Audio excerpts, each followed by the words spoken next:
마가복음 1장. 하나님의 아들 예수 그리스도에 관한 복음은 이렇게 시작됩니다. 예언자 이사야의 글에 내가 내 앞에 내 심부름꾼을 보낼 것이다. 그가 내 길을 준비할 것이다. 광야에서 외치는 사람의 소리가 있다. 주를 위해 길을 예비하라. 그분을 위해 길을 곧게 하라고 기록되어 있는 대로 세례자 요한이 광야에 나타나서 죄 용서를 위한 회개의 세례를 선포했습니다. 유대 온 지방과 예루살렘 모든 사람들이 요한에게 나와 자기 죄를 고백하고 요단강에서 요한에게 세례를 받았습니다. 요한은 낙타털로 만든 옷을 입고 허리에 가죽띠를 두르고 메뚜기와 들꿀을 먹었습니다. 그리고 요한은 이렇게 선포했습니다. 나보다 더 능력 있는 분이 내 뒤에 오실 텐데 나는 몸을 굽혀 그분의 신발끈을 풀 자격도 없다. 나는 너에게 물로 세례를 주지만 그분은 너희에게 성령으로 세례를 주실 것이다. 그 무렵에 예수께서 갈릴리 나사렛에서 요단강으로 오셔서 요한에게 세례를 받으셨습니다. 예수께서 물에서 막 나오실 때 하늘이 열리고 성령이 비둘기처럼 자기에게 내려오는 것을 보셨습니다. 그리고 하늘에서 소리가 들려왔습니다. 너는 내가 사랑하는 아들이다. 내가 너를 무척 기뻐한다. 그러고 나서 곧 성령이 예수를 광야로 내보내셨습니다. 예수께서 40일 동안 광야에 계시면서 사탄에게 시험을 받으셨습니다. 그때 예수께서 들짐승들과 함께 계셨는데 천사들이 예수를 시종들었습니다. 요한이 감옥에 갇힌 뒤 예수께서는 갈릴리로 가셔서 하나님의 복음을 선포하셨습니다. 때가 찼고 하나님의 나라가 가까이 왔으니 회개하고 복음을 믿으라. 그리고 예수께서 갈릴리 호숫가를 거닐다가 시몬과 그 동생 안드레가 호수에 그물을 던지는 것을 보셨는데 그들은 어부였습니다. 예수께서 말씀하셨습니다. 나를 따르라. 내가 너희를 사람 낚는 어부가 되게 하겠다. 시몬과 안드레는 곧 그물을 버려두고 예수를 따랐습니다. 예수께서 조금 더 가시다가 세베대의 아들 야고보와 그 동생 요한이 배에서 그물을 깁고 있는 것을 보시고 곧 그들을 부르셨습니다. 그러자 그들도 아버지 세베대와 일꾼들을 배에 남겨두고 곧바로 예수를 따랐습니다. 그들은 가버나움으로 갔습니다. 곧 안식일이 돼 예수께서 회당에 들어가셔서 말씀을 가르치시기 시작하셨습니다. 그러자 사람들은 예수의 가르치심이 놀랐습니다. 율법 학자들과 달리 예수께서는 권위 있는 분처럼 가르치셨기 때문입니다. 바로 그때 회당 안에 더러운 귀신 들린 사람 한 명이 울부짖었습니다. 나사렛 예수여, 우리가 당신과 무슨 상관이 있습니까? 우리를 망하게 하려고 오셨습니까? 나는 당신이 누구신 줄 압니다. 하나님께서 보내신 거룩하신 분이십니다. 예수께서 귀신을 꾸짖으시며 말씀하셨습니다. 조용히 하여라. 그리고 그 사람에게서 나와라. 그러자 더러운 귀신은 그 사람에게 발작을 일으키더니 비명을 지르며 떠나갔습니다. 사람들은 모두 너무나 놀란 나머지 서로 수군거렸습니다. 이게 무슨 일이지? 권위 있는 새로운 가르침이로군. 저가 더러운 귀신에게 명령까지 하고 귀신도 그에게 복종하니 말이야. 그래서 예수에 대한 소문이 갈릴리 온 지역으로 삽시간에 퍼졌습니다. 그들은 회당에서 나와 곧바로 야고보와 요한과 함께 시몬과 안드레의 집으로 갔습니다. 이때 시몬의 장모가 열병으로 앓아누워 있었습니다. 사람들은 즉시 이 사실을 예수께 말씀드렸습니다. 그래서 예수께서 그 여인에게 다가가셔서 손을 잡고 일으키셨습니다. 그러자 그 즉시 시몬 장모의 열이 떨어졌습니다. 곧바로 그 여인은 그들을 시종들기 시작했습니다. 그날 저녁 해진 후에 사람들이 아픈 사람들과 귀신 들린 사람들을 전부 예수께로 데려왔습니다. 온 동네 사람들이 문 앞에 모여들었습니다. 예수께서는 온갖 병에 걸린 사람들을 많이 고쳐주셨습니다. 그리고 많은 귀신들도 내쫓아 주셨습니다. 예수께서는 귀신들이 예수가 누구신지 알고 있기 때문에 귀신들이 말하는 것을 허락하지 않으셨습니다. 매우 이른 새벽, 아직 어둑어둑할 때 예수께서 일어나 외딴 곳으로 가셔서 기도하셨습니다. 시몬과 그 일행들이 예수를 찾아 나섰습니다. 그들이 마침내 예수를 만나자 소리쳐 말했습니다. 모든 사람들이 선생님을 찾고 있습니다. 예수께서 대답하셨습니다. 가까운 이웃 마을들에 가서도 말씀을 전파하도록 하자. 내가 이 일을 하러 왔다. 그리하여 예수께서는 갈릴리에 두루 다니시며 여러 회당에서 가르치시고 귀신들을 쫓아내셨습니다. 어떤 나병 환자가 예수께 다가와 무릎을 꿇고 애원했습니다. 선생님께서 원하시기만 하면 저를 깨끗하게 해주실 수 있습니다. 예수께서 불쌍히 여기시고 손을 내밀어 그를 만지시며 말씀하셨습니다. 내가 원한다. 자, 깨끗이 나아라. 그러자 나병이 순식간에 사라지고 그가 깨끗이 나았습니다. 예수께서는 곧바로 그를 보내시며 단단히 당부하셨습니다. 이 일에 대해 아무에게도 아무 말도 하지 마라. 다만 제사장에게 가서 내 몸을 보이고 내가 깨끗이 나은 것에 대해 모세가 명령한 대로 예물을 드려 사람들에게 증거를 삼아라. 그러나 그 사람은 나가서 이 일을 마구 널리 퍼뜨렸습니다. 그 결과 예수께서는 더 이상 드러나게 마을 안으로 들어가지 못하고 마을 밖 외딴 곳에 머물러 계셨습니다. 그래도 사람들은 여전히 사방에서 예수께로 모여들었습니다. 2장. 며칠 후 예수께서 가버나움으로 다시 들어가시자 예수께서 집에 계신다는 소식이 퍼졌습니다. 그러자 얼마나 많은 사람들이 모여들었던지 집안은 물론 문 밖까지도 발 디딜 틈이 없었습니다. 예수께서는 그들에게 말씀을 전하셨습니다. 그때 네 사람이 한 중풍 환자를 예수께 데리고 왔습니다. 그러나 사람들이 너무 많아 예수께 가까이 갈 수가 없었습니다. 그래서 그들은 예수께서 계신 곳 바로 위에 지붕을 뚫어 구멍을 내고 중풍 환자를 자리에 눕힌 채 달아내렸습니다. 예수께서는 그들의 믿음을 보시고 중풍 환자에게 말씀하셨습니다. 얘야, 내 죄가 용서받았다. 거기 앉아있던 율법학자들은 속으로 생각했습니다. 저 사람이 어떻게 저런 말을 할 수 있단 말인가? 하나님을 모독하고 있구나. 하나님 한 분 말고 누가 죄를 용서할 수 있단 말인가? 예수께서는 이들이 속으로 이렇게 생각하는 것을 마음으로 곧 알아채시고 율법학자들에게 말씀하셨습니다. 왜 그런 생각을 하느냐? 중풍 환자에게 내 죄가 용서받았다는 말과 일어나 자리를 들고 걸어가거라는 말 중 어떤 말이 더 쉽겠느냐? 그러나 인자가 땅에서 죄를 용서하는 권세가 있는 것을 너희에게 알려주겠다. 그리고 예수께서 중풍 환자에게 말씀하셨습니다. 내가 네게 말한다. 일어나 내 자리를 들고 집으로 가라. 그러자 중풍 환자는 모든 사람들이 보는 앞에서 벌떡 일어나 자리를 들고 밖으로 나갔습니다. 사람들은 모두 크게 놀라 하나님께 영광을 돌리며 이런 일은 난생 처음 본다 고 말했습니다. 예수께서는 다시 호숫가로 나가셨습니다. 많은 사람들이 나오자 예수께서 가르치기 시작하셨습니다. 그러고 나서 예수께서는 지나가시다가 세간에 앉아있는 알페의 아들 레위를 만나셨습니다. 나를 따라오너라. 예수께서 레위에게 말씀하시자 레위는 일어나 예수를 따랐습니다. 예수께서 레위의 집에서 식사를 하시는데 많은 세리와 죄인들이 예수와 그분의 제자들과 함께 음식을 먹고 있었습니다. 이런 사람들이 예수를 많이 따랐기 때문입니다. 바리새파 사람인 율법학자들은 예수께서 죄인들과 세리들과 함께 먹는 것을 보고 예수의 제자들에게 물었습니다. 어째서 너희 선생님은 세리들과 죄인들과 함께 어울려 먹느냐? 예수께서 이 말을 들으시고 그들에게 말씀하셨습니다. 건강한 사람에게는 의사가 필요하지 않으나 병든 사람에게는 의사가 필요하다. 나는 의인을 부르러 온 것이 아니라 죄인을 부르러 왔다. 요한의 제자들과 바리새파 사람들이 금식하고 있었습니다. 몇몇 사람들이 와서 예수께 물었습니다. 요한의 제자들과 바리새파 사람의 제자들은 금식을 하는데 왜 당신의 제자들은 금식하지 않습니까? 예수께서 대답하셨습니다. 신랑이 함께 있는데 어떻게 결혼잔치에 초대받은 사람들이 금식을 할 수 있겠느냐? 신랑이 자기들과 함께 있는 한 금식할 수 없다. 그러나 신랑을 빼앗길 날이 올 텐데 그날에는 그들이 금식할 것이다. 낡은 옷에 새 천 조각을 대고 깁는 사람은 없다. 그렇게 하면 새 천 조각이 낡은 옷을 잡아당겨 더 찢어지게 된다. 또한 새 포도주를 낡은 가죽 부대에 담는 사람도 없다. 그렇게 하면 포도주가 부대를 터뜨려 포도주와 부대 모두를 버리게 되기 때문이다. 새 포도주는 새 부대에 담아야 하는 법이다. 안식일에 예수께서 밀밭 사이를 지나가시는데 함께 가던 제자들이 길을 내며 이삭을 자르기 시작했습니다. 바리새파 사람들이 예수께 말했습니다.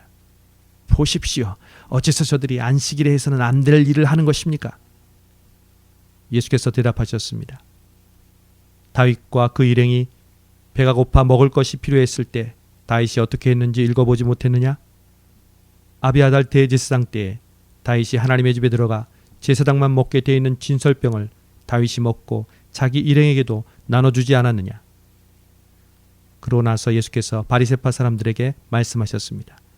안식일은 사람을 위해 만들어진 것이지 사람이 안식일을 위해 있는 것이 아니다. 그러므로 인자는 안식일에도 주인이다.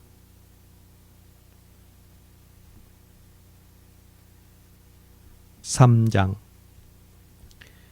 예수께서 다시 회당으로 들어가셨는데 그곳에 한쪽 손이 오그라든 사람이 있었습니다.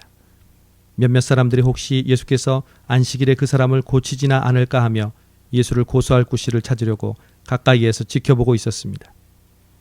예수께서 손이 오그라든 사람에게 말씀하셨습니다. 일어나 앞으로 나아오너라. 그리고 예수께서 그들에게 물으셨습니다. 안식일에 무슨 일을 하는 것이 옳겠느냐? 선한 일이냐? 악한 일이냐? 생명을 구하는 것이냐? 죽이는 것이냐? 그러자 그들은 말없이 잠자코 있었습니다. 예수께서 노하셔서 그들을 둘러보시고 그들의 마음이 완악한 것을 마음 깊이 슬퍼하시며 그 사람에게 말씀하셨습니다. 손을 펴 보아라. 그가 손을 쭉 내밀자 그 손이 완전하게 회복됐습니다. 그러자 바리새파 사람들은 그 길로 나가 헤롯 당원들과 함께 어떻게 하면 예수를 죽일까 음모를 꾸미기 시작했습니다. 예수께서 제자들을 데리고 호숫가로 물러가시자 갈릴리에서 많은 사람들이 예수를 따라왔습니다. 예수께서 행하신 일을 다 듣고 유대, 예루살렘, 이두메, 요단강 건너편, 두로와 시돈 지방에서 많은 사람들이 몰려왔습니다. 사람들이 너무 많아서 예수께서는 제자들에게 작은 배 하나를 마련하라고 말씀하셨습니다. 무리가 자기에게 몰려드는 것을 막으려는 것이었습니다. 예수께서 전에 많은 사람들을 고쳐주셨기 때문에 온갖 병에 걸린 사람들이 예수를 만지기 위해 밀려들었던 것입니다. 더러운 귀신들은 예수를 보기만 하면 그 앞에 엎드러져 당신은 하나님의 아들이십니다 라고 소리쳤습니다. 그러나 예수께서는 자기가 누구인지 말하지 말라고 엄하게 꾸짖으셨습니다. 예수께서 산으로 올라가셔서 원하는 사람들을 불러 모으셨습니다. 그러자 그들이 예수께로 나아왔습니다. 예수께서는 12명을 따로 뽑아 이들을 사도라 부르시고 자기와 함께 있게 하셨습니다. 그리고 그들을 내보내셔서 전도도 하게 하시며 그들에게 귀신을 쫓는 권세도 주셨습니다. 예수께서 세우신 12사람들은 베드로라 이름 지어준 시몬, 우레의 아들들이라는 뜻으로 보아너게라 이름 지어준 세베대의 아들 야고보와 그 동생 요한, 안드레, 빌립, 바돌로메, 마테, 도마, 알페의 아들 야고보, 다데오, 열심당원 시몬과 예수를 배반한 가룟 유다였습니다. 예수께서 집으로 들어가시니 또다시 사람들이 몰려들어 예수와 제자들은 음식 먹을 겨를조차 없었습니다. 예수의 가족들은 예수가 미쳤다는 소문을 듣고서 예수를 붙잡으러 찾아다녔습니다. 그래서 예루살렘에서 내려온 율법학자들이 말했습니다. 예수가 바알세불에게 사로잡혀 있다. 그가 귀신들의 우두머리에 힘을 빌려 귀신을 쫓아내는 것이다. 그러자 예수께서 그들을 불러놓고 비유로 말씀하셨습니다. 사탄이 어떻게 사탄을 쫓아낼 수 있느냐? 만일 한 나라가 서로 갈라져 싸우면 그 나라가 제대로 서 있을 수 없고 만일 한 가정이 서로 갈라져 싸우면 그 가정이 제대로 서 있을 수 없다. 만일 사탄이 스스로 반란을 일으켜 갈라진다면 제대로 서지 못하고 스스로 망할 것이다. 먼저 힘센 사람을 묶어놓지 않고 그 집에 들어가 물건을 훔치는 사람은 아무도 없다. 묶고 나서야 그 집을 털 수 있는 것이다. 내가 너희에게 진실로 말한다. 사람이 어떤 죄를 짓든지 어떤 비방의 말을 하든지 그것은 모두 용서받을 수 있다. 그러나 누구든지 성령을 모독하는 사람은 결코 용서받을 수 없다. 그것은 영원한 죄다. 예수께서 이 말씀을 하신 것은 사람들이 그가 악한 귀신이 들렸다라고 말했기 때문입니다. 그때 예수의 어머니와 형제들이 찾아왔습니다. 그들은 밖에 서서 사람을 시켜 예수를 불렀습니다. 많은 사람들이 예수 곁에 둘러앉아 있었는데 그들이 예수께 말했습니다. 보십시오. 선생님의 어머니와 형제들이 밖에서 선생님을 찾고 계십니다. 예수께서 그들에게 물으셨습니다. 누가 내 어머니고 내 형제들이냐? 그러고는 곁에 둘러앉은 그들을 보며 말씀하셨습니다. 보라, 내 어머니와 내 형제들이다. 누구든지 하나님의 뜻을 행하는 사람이 바로 내 형제요, 자매요, 어머니다. 4장. 예수께서 다시 호숫가에서 가르치기 시작하셨습니다. 수많은 사람이 예수 주위에 모여들었기 때문에 예수께서는 호수에 배를 띄우고 배에 올라 앉으셨습니다. 사람들은 모두 호숫가를 따라 앉아 있었습니다. 예수께서 비유를 들어 그들에게 여러 가지를 가르치셨습니다. 그러면서 이렇게 말씀하셨습니다. 잘 들으라. 어떤 농부가 씨를 뿌리러 나갔다. 그가 씨를 뿌리고 있는데 어떤 씨는 길가에 떨어져 새들이 와서 모두 쪼아 먹었다. 어떤 씨는 흙이 많지 않은 돌밭에 떨어졌는데 흙이 얕아 싹이 금방 돋았지만 해가 뜨자 그 싹은 말랐고 뿌리가 없어서 시들어 버렸다. 다른 씨는 가시덤불 속에 떨어졌는데 가시덤불이 무성해져 그 기운을 막는 바람에 제대로 열매를 맺지 못했다. 또 다른 씨는 좋은 땅에 떨어져 싹이 나고 잘 자라서 30배, 60배, 100배의 열매들을 맺었다. 그리고 예수께서 말씀하셨습니다. 들을 귀 있는 사람은 들으라. 예수께서 혼자 계실 때 12 제자들과 그 곁에 있던 사람들이 그 비유가 무슨 뜻인지 물었습니다. 예수께서 대답하셨습니다. 너희에게는 하나님 나라의 비밀을 아는 것이 허락됐으나 다른 사람들에게는 모든 것을 비유로 말한다. 이것은 그들이 보기는 보아도 알지 못하고 듣기는 들어도 깨닫지 못하게 해 그들이 돌아와서 용서를 받지 못하게 하시려는 것이다. 그리고 예수께서 그들에게 말씀하셨습니다. 이 비유를 알아듣지 못하겠느냐? 그렇다면 다른 비유는 어떻게 알아듣겠느냐? 씨를 뿌리는 농부는 말씀을 뿌리는 사람이다. 말씀이 길가에 뿌려졌다는 것은 이런 사람을 두고 하는 말이다. 그들은 말씀을 듣기는 하지만 곧 사탄이 와서 그들 안에 뿌려진 말씀을 가로채간다. 이와 마찬가지로 말씀이 돌밭에 떨어졌다는 것은 이런 사람을 두고 하는 말이다. 그들은 말씀을 듣고 기뻐하며 즉시 받아들이지만 뿌리가 없어서 오래가지 못하고 그 말씀 때문에 고난이나 핍박이 오면 곧 넘어진다. 또 다른 사람들은 말씀이 가시밭에 떨어진 것과 같아서 그들은 말씀을 듣기는 하지만 이 세상의 걱정, 돈의 유혹, 그 밖에 다른 많은 욕심이 들어와 말씀의 기운을 막고 열매를 맺지 못하게 한다. 그러나 말씀이 좋은 땅에 떨어진 것과 같은 사람들은 말씀을 듣고 받아들여 30배, 60배, 100배의 열매를 맺는다. 예수께서 그들에게 말씀하셨습니다. 사람이 등불을 가져와 그릇 아래에 두거나 침대 밑에 숨겨놓겠느냐? 등잔대 위에 놓지 않겠느냐? 무엇이든 숨겨진 것은 드러나고 무엇이든 감추어진 것은 나타나기 마련이다. 들을 귀 있는 사람은 들으라. 또 예수께서 그들에게 말씀하셨습니다. 너희는 듣는 말을 새겨 들으라. 너희가 헤아려 주는 만큼 너희가 헤아림을 받을 것이요 또 덤으로 더 헤아려 받을 것이다. 누구든지 가진 사람은 더 받을 것이요 가지지 못한 사람은 그 있는 것마저도 빼앗길 것이다. 예수께서 또 말씀하셨습니다. 하나님 나라는 이런 모습이다. 어떤 사람이 땅에 씨를 뿌리면 씨는 그 사람이 자고 있든 깨어 있든 밤낮 없이 싹이 트고 자라난다. 그러나 그런 씨가 어떻게 해서 그렇게 되는지 알지 못한다. 땅이 스스로 곡식을 길러내는 것이다. 처음에는 줄기가 자라고 다음에는 이삭이 패고 그 다음에는 이삭의 알곡이 맺힌다. 그리고 곡식이 익는 대로 곧 농부가 낫을 댄다. 이제 추수할 때가 됐기 때문이다. 예수께서 또 말씀하셨습니다. 하나님 나라를 무엇에 비교할 수 있을까? 어떤 비유로 설명할 수 있을까? 하나님 나라는 한 알의 겨자씨와 같다. 그 씨는 땅에 심는 것 가운데 제일 작은 씨지만 일단 심어놓으면 자라나 어떤 식물보다 더 큰 가지들을 뻗어 그 그늘에 공중의 새들이 깃들 수 있게 된다. 예수께서는 제자들과 그 곁에 있던 사람들이 잘 알아들을 수 있게 여러 가지 비유로 그들에게 말씀을 전하셨습니다. 예수께서는 비유가 아니면 말씀하지 않으셨으나 제자들에게는 따로 모든 것을 일일이 설명해 주셨습니다. 그날 저녁이 되자 예수께서는 제자들에게 말씀하셨습니다. 호수 저편으로 건너가자. 제자들은 사람들을 뒤로하고 예수를 배 안에 계신 그대로 모시고 갔습니다. 그러자 다른 배들도 함께 따라갔습니다. 그때 매우 강한 바람이 불어와 파도가 배 안으로 들이쳐 배가 물에 잠기기 직전이었습니다. 예수께서는 배 뒷부분에서 베개를 베고 주무시고 계셨습니다. 제자들이 예수를 깨우며 말했습니다. 선생님, 저희가 빠져 죽게 됐는데 모른 척 하십니까? 예수께서 일어나셔서 바람을 꾸짖으시고 파도에게 명령하셨습니다. 고요하라, 잠잠하라. 그러자 바람이 멈추고 호수가 잔잔해졌습니다. 예수께서 제자들에게 말씀하셨습니다. 왜 그렇게 무서워하느냐? 아직도 믿음이 없느냐? 제자들은 크게 두려워하면서 서로 수군거렸습니다. 도대체 이분이 누구시기에 바람과 파도까지도 복종하는가? 5장.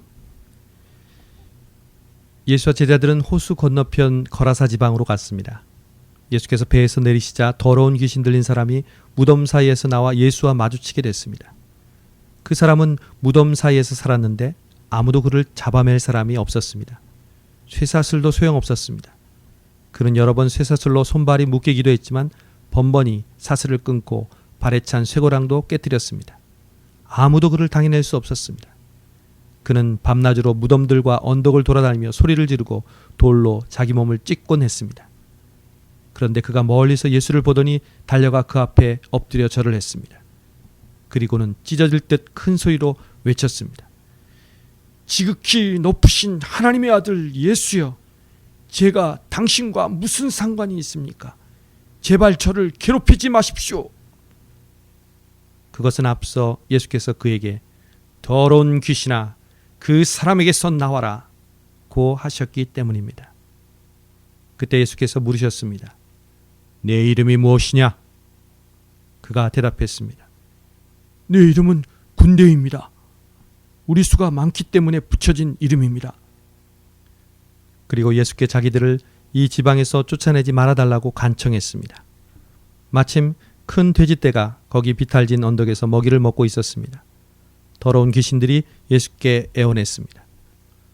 우리를 저 돼지들 속으로 보내주십시오. 그 속으로 들어가게 해주십시오. 예수께서 허락하시자 더러운 귀신들이 나와서 돼지들에게로 들어갔습니다. 그러자 2,000마리 정도 되는 돼지떼가 비탈진 둑을 내리달아 호수에 빠져 죽었습니다. 돼지를 치던 사람들이 마을과 그 일대로 달려가서 이 사실을 알렸습니다. 사람들은 무슨 일이 일어났는지 구경하러 달려나왔습니다.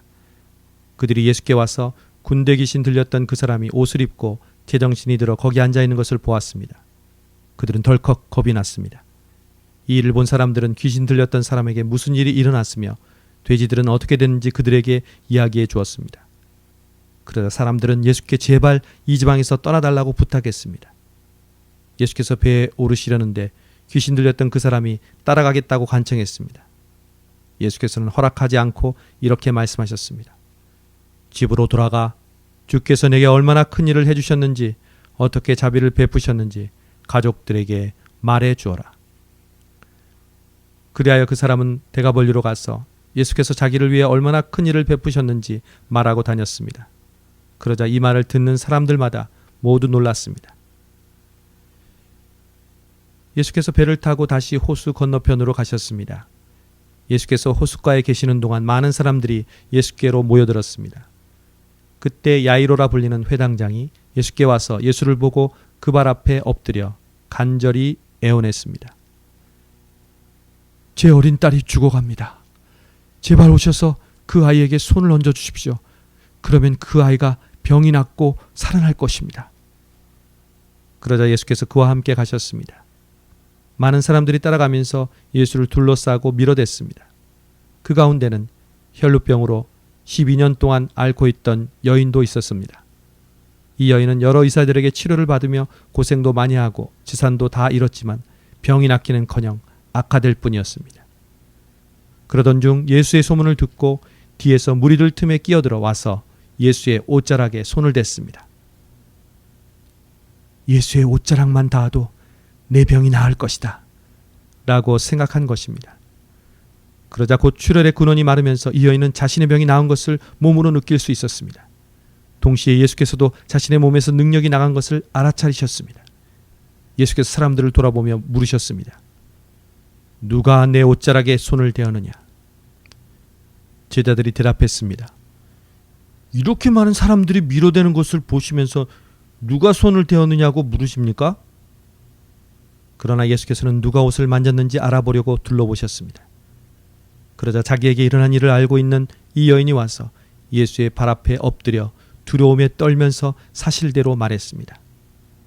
예수께서 여인에게 말씀하셨습니다. 딸아, 내 믿음이 너를 구원했다. 이제 안심하고 가거라. 그리고 병에서 해방돼 건강하여라. 예수의 말씀이 채 끝나기도 전에 야이로 회당장의 집에서 사람들이 와서 말했습니다. 따님이 죽었습니다. 선생님께 더 이상 패키질 게 뭐가 있겠습니까? 예수께서 그 말에 아랑곳하지 않으시고 회당장에게 말씀하셨습니다. 두려워하지 말고 믿기만 하여라.